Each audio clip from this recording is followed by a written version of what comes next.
Good afternoon. I'd like to welcome you all to our Advanced Transportation Technology Seminar Series. We have an interesting speaker for you this afternoon, but before we get into the subject of the talk, I'm going to ask Hannah Grun to just take care of a couple of matters before we get going. Hannah? Thanks everyone for attending today. Please make sure to sign in on the sheet over there. And if you're a student enrolled in the class and you've turned in a paper to me, check in with me after the class. Today's seminar is being streamed live on the web. So for our remote audience, we ask that you please type in how many people are watching at your location. The USDOT does require us to report these statistics, so we would love to know. And for the live audience, please hold all your questions until the end of the presentation, and we'll be passing around this microphone so those who are watching online can hear. And the online audience, please enter your questions in the chat box at the upper right-hand section of the screen, and there will be a 30-second delay for you, so just keep that in mind. Thanks. So anyway, without further ado, I'd like to introduce our speaker. Gary Davis joined the University of Minnesota in 1989. He has a bachelor's and master's in experimental psychology, and then went on to get a master's and PhD in civil engineering at the University of Washington, and he was for a time a researcher at the Royal Institute of Technology in Stockholm, Sweden. He's got an interesting background. His interest in particular, as far as research is concerned, is on rigorous uncertainty assessment and crash reconstruction. For a number of years, he worked on the SHARP-2 program. That's the Strategic Highway Research Program that is managed by NCHRP and Transportation Research Board. He worked on methods to estimate driver behavior variables, in particular associated with rear-end crashes, that looking at what are the reaction times of drivers involved in these crashes. What's most interesting is he is really an expert on the surveying methods that were used in the 18th and 19th century, and has published 2 papers and a chapter in a book on that subject. So without further ado, I'd like to introduce his topic. But for those of you who've seen flashing yellow left turn arrows, it was Gary Davis in a more recent research project that actually developed the guidelines of when to use those flashing left turn yellow arrows. So you can ask him about that afterwards. But the subject of his talk today is characterizing uncertainty in left turn crash reconstructions using event data recorder data. Without further ado, Gary. All right, thank you, Max. So this is a component of what we're doing as part of our Roadway Safety Institute project here, dealing with safety in left turns. And so to kind of get started, what I've got up here on the screen is information taken from, NASCDS. It's basically an agency of the National Highway Transportation Safety Administration. And essentially what they do is every year they investigate a probability sample of crashes that have happened in the United States in some detail, and then the information that they gather from that is actually available publicly on their website here. So what I've depicted up here is a scene diagram from a left turn crash. It involved a 2011 Chevy Malibu that was turning left, and it got hit by a 2000 Chevy Blazer, heading eastbound here. And the sorts of stuff that we're interested in, with these things, are things that the drivers did, to contribute, to this outcome. In particular, we're interested in trying to get a handle on the gap selection of people making left turns, and what is it about gap selection that results in crashes that might differ, from gap selection that's fairly safe. To do that, we need stuff like the position, the speed, and maybe the arrival time, for the opposing vehicle, when the left-turning driver decides to turn left. And we're also interested in the reaction time of the driver of the opposing vehicle, Did he or she respond fairly quickly when it looked like the turning vehicle was going to cross his path, or did it take him a while to do that? And so you can see there's some relation here to driver distraction issues, that might be arising. So these are the questions we're interested in. Okay, the data set we're currently working with, okay, is what we can get out of the NAS CDS here. 212.1244 means this crash occurred in 2012. It was in zone 12, okay, that NHTSA uses to do their sampling, and it happened to be crash number 44, okay, from that zone for that year here. So some of the information, okay, that's available here, okay, in the NAS CDS database is what's called crush. And so if you look at the photograph in the lower left-hand corner here, you might see that little jig that's been placed alongside of the vehicle. This is a Chevy Malibu here. And what's been done is they've made measurements of how crunched in, okay, the vehicle got, okay, during the crash. They measure at 6 places. Okay, the actual measurements are in that table up above there. And then the NAS CDS folks, they have an algorithm where they take the crush measurements and combine that with stiffness coefficients that have been empirically determined for particular vehicle types and convert that into an estimate of what's called delta V, which is the speed change during the actual crushing collision event here, which in turn is a measure of how severe, okay, the crash happened to be. So for this one here, it's a little hard to see, but what we have is for the Chevy Malibu, it looked like the total delta V was about 19 kilometers an hour here. And we got a latitude and a longitude estimate of 12 and 15. So that's part of the information that's available, all right, for this crash here. And some similar information available for the Blazer. It's a little bit easier to see the jig and the measurement process here. And so when the crush measurements up here in the table were processed with the NHTSA algorithm, what we came up with, or they came up with, was an estimate of about 17 kilometer an hour delta V, all right, for this crash here. So that's some of the information. We potentially, what we would like to do is take that and then somehow leverage that into some sort of statement or estimate about what the drivers did to get involved.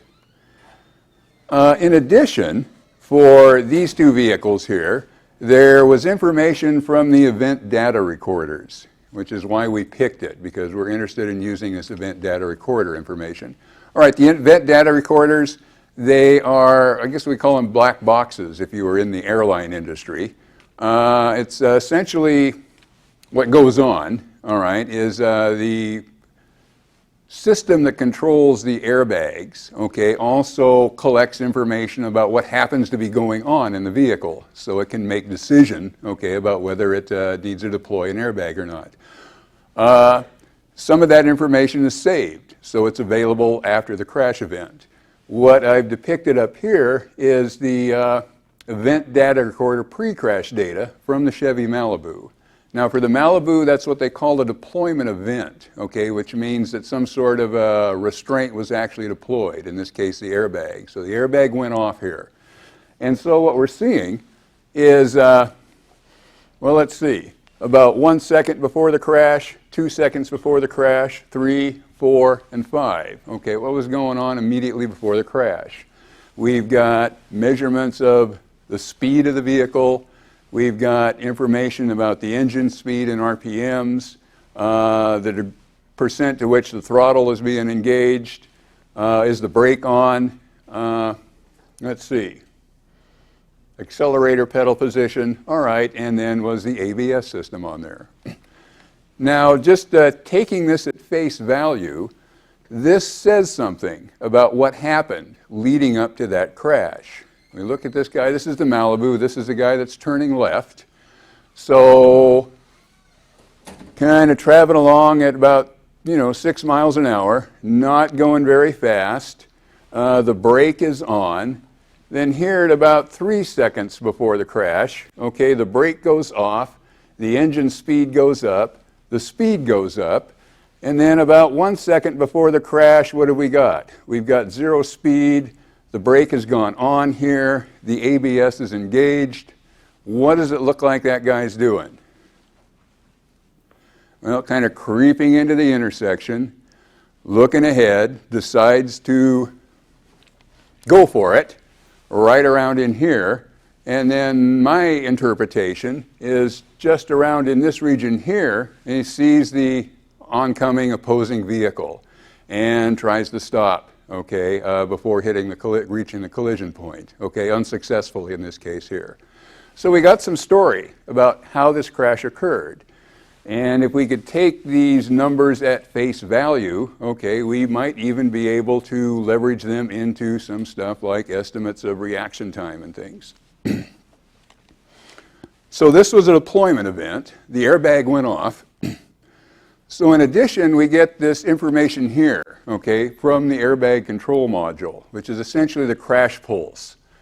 And so what the airbag control module is telling us that scale down here, it's kind of hard to see, but it's basically milliseconds, 10 milliseconds here. The airbag deployment actually occurs here at 0, so here's where the airbag went off. So in roughly 20 or 30 milliseconds before the crash, we see, okay, a fairly strong deceleration. Okay, the vehicles are engaged, they're crushing together, all right, and we're getting a fairly extreme deceleration. Airbag goes off, the deceleration bottoms out, and then over here the system basically resets, okay, everything back to 0 here. So we've got delta V, all right, for this guy as well, in addition, okay, to the delta V that NHTSA estimates, all right, from the crush. This is right from the airbag control module. And we got similar information here. Okay, the last one was longitudinal delta V, this is lateral delta V. Okay, same sort of thing. Airbag went off here at about 0. So here's our engagement up to where the airbag goes off, flattens out, all right, and then resets here. So we got some more information about what happened during this crash. Let me go to the Blazer. Okay, the Blazer turned out to be a non-deployment event. Okay, the Blazer hit the Malibu, but the Blazer's airbag control module decided this wasn't extreme enough, all right, to deploy the restraints. Kind of looks like what happened is the Blazer knocks the Malibu off to the side and continues on, all right, and then comes to a stop. So we don't have the delta V stuff from the airbag control module, but we do still have this pre-crash data here, all right, that was caught, all right, in the seconds up before, okay, the crash occurred. So let's look at the story here.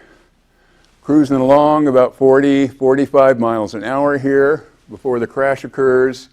Somewhere at about, okay, brake switch off, off, off, off, off. Around about 2 seconds before the crash occurs, all right, it looks like the driver gets his foot on the brake.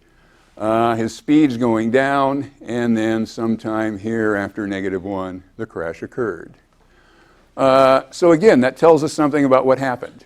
Does it look like, based on this, does it look like the driver saw the impending crash and attempted to take some sort of evasive action? Yeah, it does. It looks like he got his foot on the brake, trying to come to a stop, all right, but was not successful. So what we want to do in the long run is leverage this pre-crash data from these two vehicles into estimates of reaction time, distance away the opposing vehicle was when the left-turning driver decided to make his turn, how fast was the opposing vehicle coming, and stuff like that. That's the goal. All right, well, here's why it's not as simple as we might wish. All right, so both of these vehicles, okay, they're older GM-type airbag control modules and data that's available here. There's a number of different systems out there. These are pre the NHTSA rules that gave specifications for if you're going to have this sort of device in your car, what it ought to follow here. So they're older systems. There's been a reasonable amount of research, though, on their accuracy. And so what do we know? Well, first of all, timing. That's a big one. All we know is that the crash occurred sometime between that -1 in the pre-crash data and 0. We don't know when it occurred during that time, which means that -1 could be a second before the crash occurs, or it could be essentially right at the moment the crash occurs. All right, so the actual crash occurs, all right, somewhere between that -1 and 0. And that's true for both vehicles. And there's no reason to expect that the clocks, all right, for these two vehicles are synchronized. So it could be very well be that for one vehicle, the crash occurs at 0. For the other vehicle, the crash occurs at -1. And so there's no obvious way to synchronize, okay, this pre-crash data based on this. And then there's some measurement error issues. Okay, one of the big ones is wheel slip. Okay, essentially the pre-crash data is roughly the same as the data that goes up to run your speedometer here. And it's based on how fast the wheel is turning. So you can picture kind of the extreme case. If I've stomped on my brakes and I've managed to actually lock the wheels, all right, the wheels aren't turning, so the pre-crash speed data is going to read 0, even though I could very well be skidding into the crash point during that situation. So when you got hard braking, those pre-crash speeds tend to be underestimated by some amount. And then in addition, there's other evidence that seems to indicate that even when you don't have hard braking, there's some measurement error, okay, in the speeds.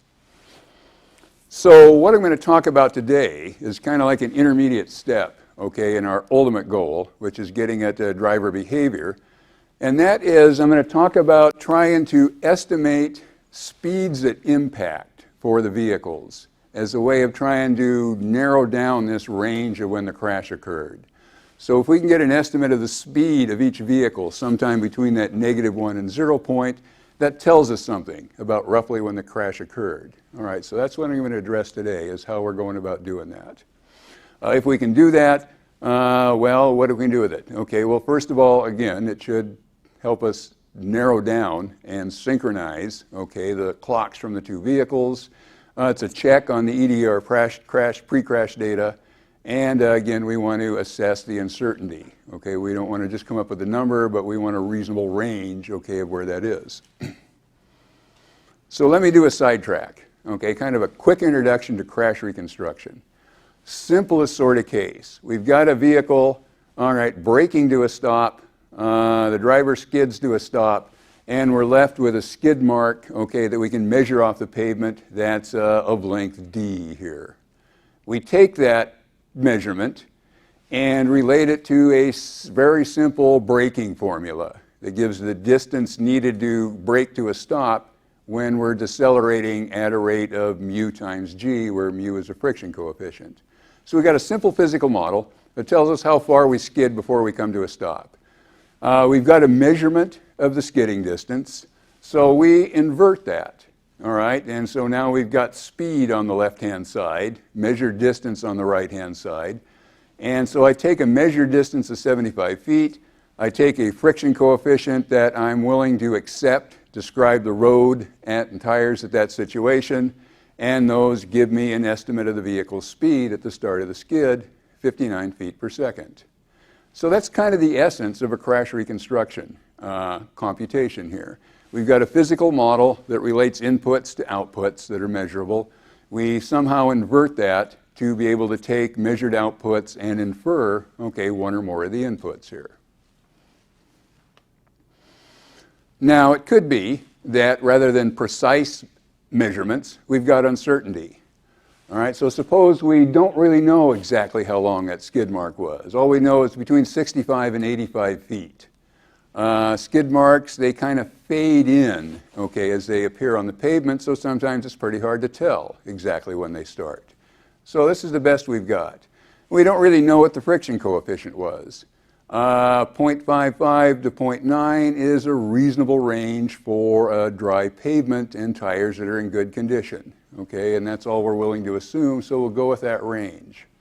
And then we start out with a very loose assumption that, well, before I knew anything else, I'm still pretty sure that that guy wasn't going faster than 100 feet per second and he wasn't going slower than 20 feet per second. Okay, well, it turns out for this simple problem, with some algebra and a little numerical work, you can actually compute the distribution of the speed given this information on friction factor and distance here. Comes out looking like this here. And so given our distance, our skidding distance between 65 and 85, and given this range, okay, for the friction factor here, then with high probability, we're somewhere between 50 and 70 feet per second. And the mean value comes out to be, just about 59 feet per second. So this is the sort of stuff I want to come up with, okay? Not just these point estimates, but these uncertainty ranges as well here. So this problem here, we can actually solve it analytically. It's tedious, okay, but it can be done. For just about any problem of any practical interest, okay, analytic solution is simply going to be intractable. So the fallback is what's called Monte Carlo simulation. Okay, that's basically a method for numerical integration, okay, generating random numbers. The way we would do that for this problem here is I put up two different approaches. And approach one, all right, I would just take a random draw using my computer, all right, between 20 and 100 feet per second for the speed. I'd take a random draw for my friction term between 0.55 and 0.9. I'd go through and compute my corresponding stopping distance. If that fell between those bounds, 65 and 85, I'd accept that pair of speed and friction coefficient, save it. If it fell outside the bounds, I'd reject it, and then I'd go back and do that again. So I just do that a whole bunch of times, and what I've got is a random sample, all right, from that posterior distribution that I just illustrated here. And then things like probabilities and expected values can be computed just by simple averaging. An alternative is what's called Markov chain Monte Carlo. So instead of getting a random sample, what I'm going to get is a Markov chain, okay, a stochastic process called a Markov chain, a realization of that has a property that its long-run distribution is still the thing I'm looking for. For this problem, it's fairly easy to implement. We start out with an initial guess for the friction factor and the speed. We take a random draw from the conditional distribution of the speed, given the friction factor. We take a random draw from the friction factor, given the most recent speed, and we just keep iterating like that. So you can see that what I get in any iteration depends on the preceding iteration. So we've got a dependency here. So for this little example, I went and did both of those, ran 50,000 iterations, both of the Markov chain Monte Carlo and the simple rejection sampling. The rejection sampling accepted just shy of 5,000 of those. So of the 50,000 simulations I did, 45,000 got rejected and 5,000 were left over to describe the distribution I'm looking for. The Markov chain Monte Carlo method accepted all 50,000, but since there's dependencies in these things, it's not the same as having 50,000 independent observations, okay? It doesn't have the same power as 50,000, so there's a trade-off here. Kind of just looking at the distributions, the black is the actual distribution. The red is what it looks like, okay, using my Gibbs sample. And the blue dashed is what it looks like given my rejection sampling.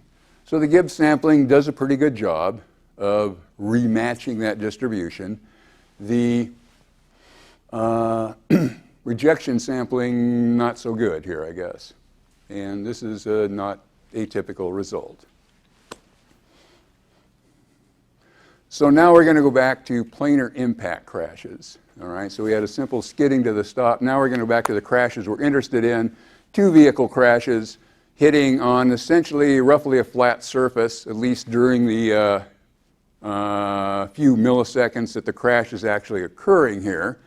And these are rigid bodies, so they could be rotating around each other as well as pushing each other, okay, backward and forth. So we want a model that captures, okay, all these possibilities. All right, this is pretty complicated looking. But essentially what it's getting at is, well, if I want to model this, I need to know a bunch of stuff about the vehicles. I need to identify this collision point, this collision center, about which they're rotating, okay, when they're fully engaged. I need to be able to specify that in relation to both of the vehicles. I need to know stuff like the masses and the rotational inertia moments for these vehicles. We'll just save that for right now. Okay, so these are information that we can get, all right, if we've got stuff like those photographs, okay, of the crushed vehicles, and if we've got those crush measurements, and if we have information on the vehicle specs for the particular vehicle types. So it's possible to pin down the stuff that's needed here, you know, complicated as it looks. And so the place where we started here was with a model, all right, of how these planar impact crashes occur, developed by Ray and Matt Brock. And they basically implemented their model, okay, in a spreadsheet type tool called VCRware. And so what I've kind of got depicted up here is a representative implementation of that. So we've gone through and we've entered a bunch of stuff about the vehicles, all right, mass, moment of inertia, that location of that center of a collision point, the heading angles of the vehicles, some initial speeds, and some information about the crash, coefficient of restitution, a measure of whether the vehicles came to a common velocity or whether they were sideswipe type collision, and this angle that relates the collision surface, all right, to our XY coordinate here. So we need to determine this stuff. It's not impossible to determine it.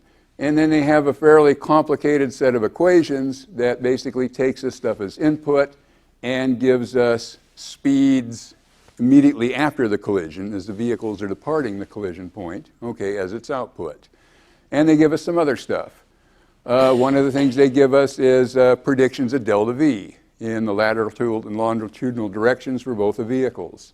They give us an estimate of the, see if I can find it on here, all right, the energy consumed during the crushing process. They give us estimates of the angles the vehicles track when they depart the crash. Okay, so it gives us a fair amount of stuff. And why this is kind of cool is that they also have a very flexible method for inverting this complicated model. So again, when we're doing a reconstruction, usually as we have some measurable stuff that happened after the crash, and we somehow want to invert this model to estimate stuff that happened just before the crash. Okay, and so they have a fairly flexible nonlinear least squares method for doing that. And they provided examples where what we happen to know about the crash are exit angle directions, where what we happen to know is crush energy, what we happen to know is these delta V's, and show how we can somehow take these output measurements, invert the model, and estimate stuff like initial speeds.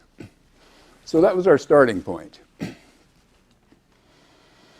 Now we want to quantify uncertainty. Okay, it's not enough to have a point estimate. Okay, we want a reasonable range of how uncertain that is as well. Well, Brock and Brock touch on that issue. They talk a little bit, well, if I got a single input, I can do a sensitivity analysis. Like, for instance, if one of my input variables, I say it's in a range, I can solve the problem for the bottom of the range, solve the problem for the top of the range. That gives me a range, okay, for my target. When I've got several uncertain inputs, they suggest using Monte Carlo, but that's about as far as it goes. Monte Carlo has been used a little bit in planar impact crashes, okay, appeared in the literature.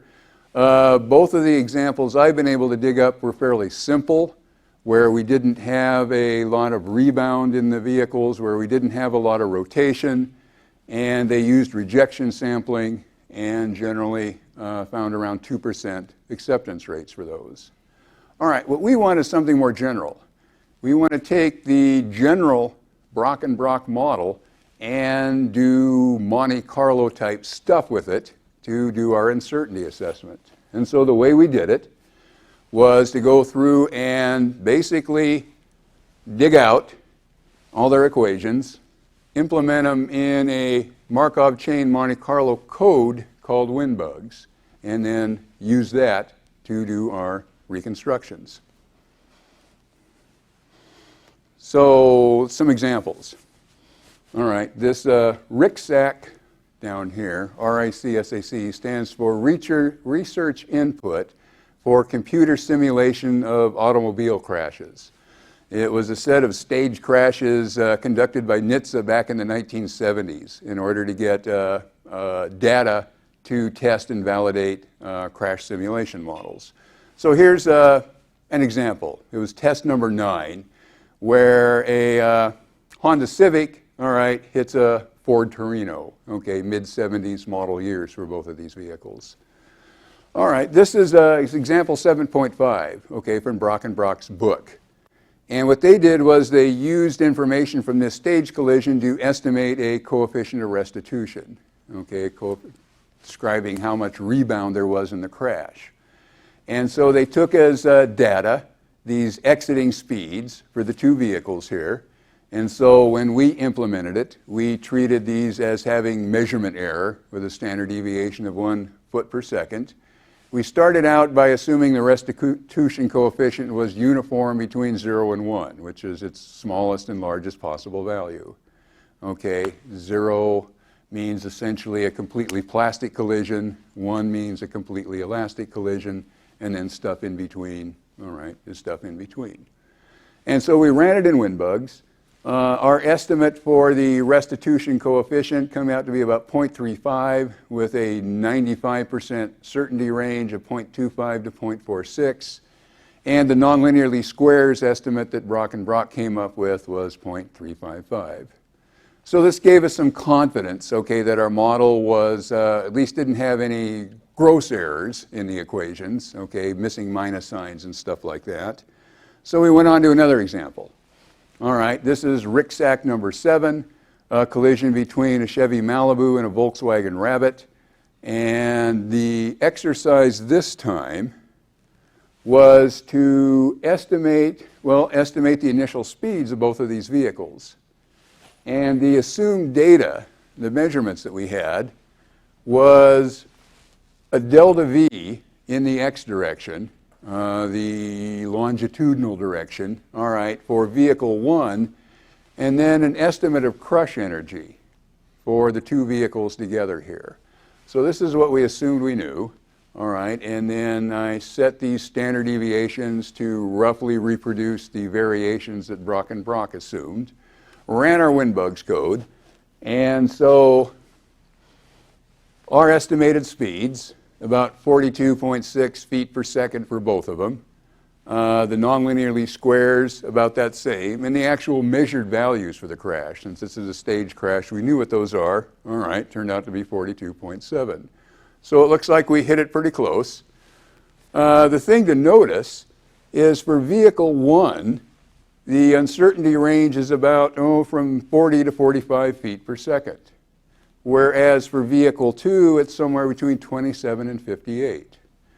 And that's primarily because we've got a delta V for vehicle 1, but the only measurements we have for vehicle 2 are these indirect via the total crush energy here. Okay, and so of course there's more uncertainty for vehicles 2 speed. A third example. This is an actual left turn crash. Okay, it came from a paper, okay, that the developers published and presented at SAE World Congress just last April here. So vehicle 1 is turning left. Vehicle 2 is the opposing vehicle. All right, we had a collision, and there was event data recorder from vehicle 1 available here. So for this one here, the example in the paper, the authors were shooting for estimates of 3 quantities: the restitution coefficient, this measure of whether it was a common velocity crash versus a sideswipe, and then the initial speed for vehicle 2. And the data that they treated available was the delta V's from the airbag control module, all right, for vehicle 1. And the thing to notice here is we got 3 unknowns we're trying to get at, but we've only got 2 data points. And so the problem's ill-posed. Well, we ran our WinBugs, and what we came up with was an estimate for vehicle speed, vehicles to speed, 14.2 feet per second, and the nonlinear least squares, 15.6, so that wasn't bad. The uncertainty range, 10 to 18 feet per second here. For the mu percent, that measure of whether we've got a common velocity versus a sideswipe, most likely between 50 and 90%, which means some sort of sliding all the way through. We never hit the total velocity condition here. And I was pretty excited about this because this historically has been a really tough thing to account for. Sideswipe crashes are hard to reconstruct. And this at least suggests we might have a handle for getting at some of those. And then the restitution coefficient, all right? Well, the range for that, well, before we assumed it was somewhere between 0 and 0.2, and then afterwards it's still between 0 and 0.2, which tells us that these data provided us with no information about that restitution coefficient. All the action there comes from our prior assumption. And you can see some of that with these distributions afterwards. All right, basically our restitution is essentially uniform between 0 and 0.2, just like we assumed before. Okay, no new information provided. These mu percents, I just put these up here because first, we put a lower bound on mu percent of 60%. Okay, ran the model, and this is the distribution we came up with.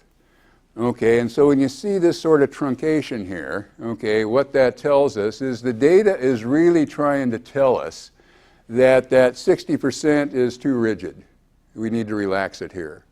So we went back and relaxed that constraint, ran it again. Okay, we got something more like we'd like to see, a nice roughly symmetric distribution with one peak here, and the range of the possible values for that, guess what they call it is the impulse ratio. Okay, quantity.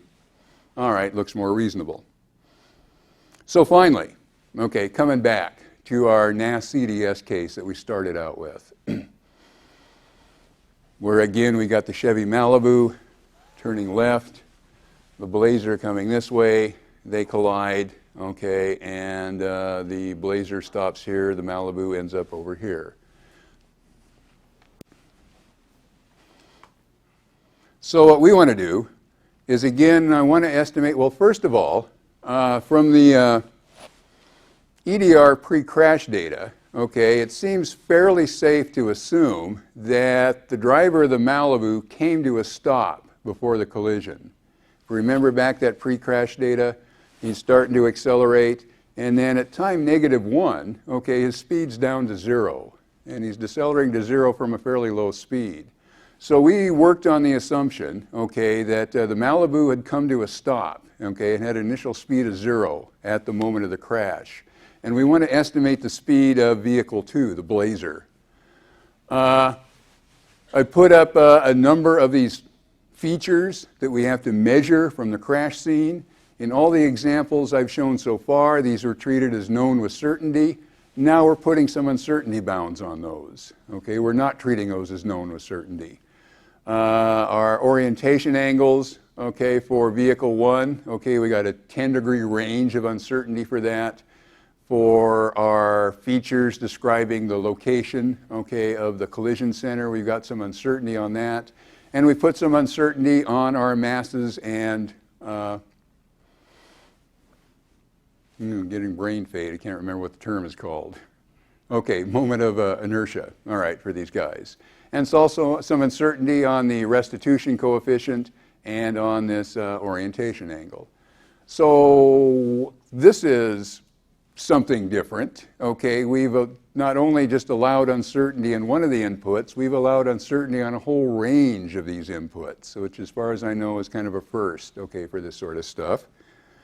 Went through and ran our WinBugs code here using the delta V's, all right, for vehicle 1, okay, that came from the airbag control module. And then we use the delta V's from the NHTSA crush reconstruction for vehicle 2. All right, so we're assuming we got delta V's for both of these guys. And so we end up with an initial speed of vehicle 2 of about 20, 21 miles an hour, okay, with a range between 17 and 24 here. Okay, why is that useful? Well, if the guy's going 20 miles an hour at the moment of the crash, and he's going 30 miles an hour at -1, that tells us that, well, it tells us something about where the crash occurred, okay, during that -1 to 0 time. Prior to that, he was decelerating at about 10 miles per hour per second, and so what that suggests is the crash occurred a lot closer to 0 than to -1 on there. So this allows us to pin down to some extent, okay, when that crash occurred. So, what do we got for today?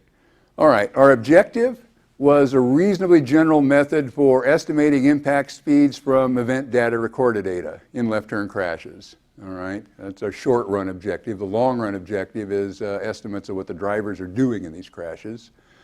All right, using Brock and Brock's planar impact model, all right, we managed to implement this Winbug's Markov chain Monte Carlo program, all right, to carry this out. And our results so far, well, we got the code debugged, and it looks like it's producing consistent, reasonable results here. Next step, all right, well, we want to do some additional testing with staged crashes, okay, where we know stuff like the entering and exiting speeds to see that we're tending to hit, okay, what we should be hitting. From that, we're going to go to our sample of NAS CDS left turn crashes and start reconstructing them here. And then eventually these speed inputs are going to become input to an algorithm for estimating things like driver reaction time and gap acceptance parameters here. We've got an initial code, okay, running that assumes that the time intervals in the pre-crash data are known exactly, okay, and now what we want to do is upgrade that so that we allow for these uncertainties and use these speed estimates, okay, to refine that. And with that, thanks for your attention. Okay, be glad to take any questions. Anyone who has questions, we need to use the microphone so everyone off in TV land can hear your questions as well. Anyone here? Let me start. Okay, Max.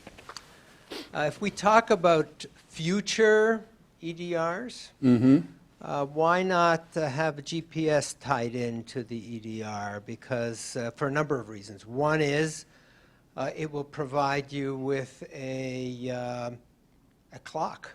You know, GPS receivers do pick up the atomic clock from the satellites. That would give you a good ability to synchronize time between the two vehicles that are hitting each other. And number two, it will give you information about the positions of the vehicles as they move. Any thoughts? That sounds like something for the future. I did say it was for the And future. what we're trying to do is find out what happened here in these past events. So we're stuck with the state of the art as it was in 2000, 2011, 2012. Now,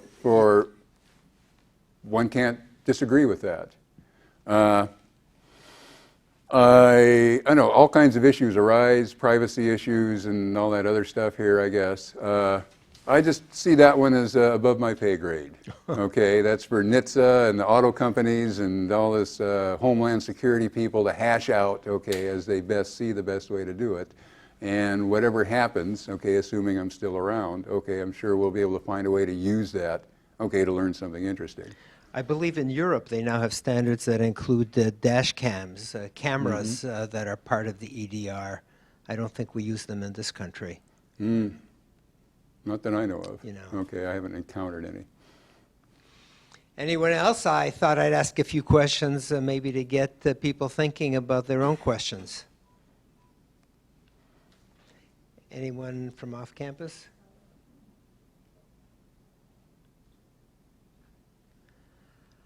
How long does it take to run one of your Monte Carlo simulations? Good question. All right. I ran one just last night. Okay. It took about 15 minutes to run. And the reason for that is, anybody know what the ATAN2 function is? Okay, arctangent that allows for coordinate issues. All right, WinBugs doesn't have a built-in ATAN2 function. All right, we had to have it. Okay, I coded it, put it in there, and immediately the runtime skyrocketed. All right, so one of the things I probably should have put, okay, if I'd been into technical stuff on next steps, all right, is a compiled code, okay, to implement this, okay, and get around that bottleneck here. If we're willing to not deal with ATAN2, okay, and just a regular old arctangent function works, I don't know, a minute, 45 seconds, that sort of stuff. How much data do you have access to in order to do these reconstructions? All right. Currently, what we need, in order to do these, we need events that have got to be left turn crashes, and they've got to have pre-crash EDR data from both vehicles. All right. So far, we've done 7 good candidates from 2012 and part of 2013. We got a bunch of 2013 to look at yet. And we haven't gone back to 2011 and looked for those yet. This is data from Minnesota crashes? No, this is all over the country. This is NAS CDS stuff. These publicly available. Getting this stuff from Minnesota, it might be possible. Okay, we'd probably have to, I'm not sure who collects this. Okay, it would probably be State Patrol investigating fatal crashes, and it might be possible to find a few. We like this because it's publicly available. I can show all these pictures up here without having to worry about confidentiality issues and stuff like that. And if anybody else gets interested, okay, the data's there. Okay, it's a really rich source, okay, and it's available to us all. So, we have another question.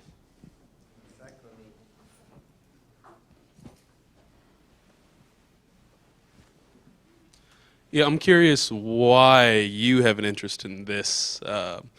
Ultimately, what do you see it being useful for? Why have you chosen to research this? Good question. I mean, the really short answer is, there's all kinds of topics one encounters and things one can read about and hear about and stuff. And every now and then you come across something that just says, boy, that seems really neat. I mean, it engages you, okay, on a little bit deeper level. All right, somehow this issue of trying to infer, all right, from partial information, what happened in these events is just one of those things that just grabbed my attention. There have been a number of things I've studied in the past, some out of force, because I was forced to, and some just because you get into it and the subject by itself generates an excitement that the other ones don't have. Okay, well, this is one of those things that excited me, and it's been of interest for probably 10, 15 years now, trying to deal with this. So the short answer is because I really get excited about it. All right, the correct answer, what good is it to society? Well, what happens in crashes? All right, it's still kind of a hard thing to pin down what people do when they get involved in crashes, because they don't last very long, they don't leave a lot of traces here.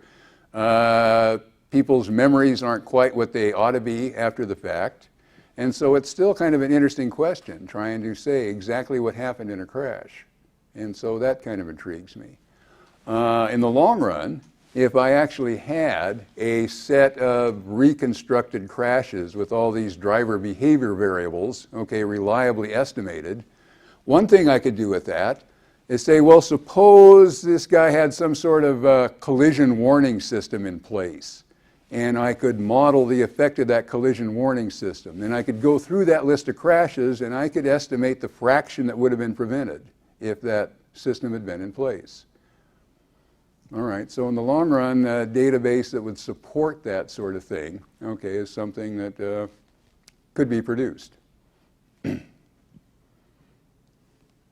So if we have a new flashing yellow arrow at a signalized intersection, which is meant for people making left turns, how would your results impact what you would recommend for these flashing yellow arrows? Well, what I can say is if I have a set of reconstructed left turn crashes and I know the driver behavior variables for those, if I know the distribution of those behavior variables before the flashing yellow arrow, and if I know that distribution after the flashing yellow arrow, I can combine those together to come up with a crash modification factor, an estimate or a prediction of how many crashes would be prevented by that left turn arrow. All right, the thing that's hard to get right now is that list of reconstructed crashes that tells us what happens in crashes. The other could be extracted from naturalistic driving studies, for instance, where we got a lot of data but not very many crashes. So in principle, we could do that sort of thing, okay, if we had, okay, this library of reconstructed crashes to draw from. Well, if there are no further questions, please join me in thanking Professor Davis for his talk. I just want to let you know that next week at this time we're going to have Professor Dan Work from the University of Illinois Urbana-Champaign here. He'll be talking about transportation incidents, events, and disasters, dealing with incidents, recovering from incidents. What do we do when we have a traffic incident? So he'll be talking about a number of different methods that he's been using in his research and where he's going in the future. So that's next week, Thursday, 3 o'clock, same time, same place, same website. Thank you very much.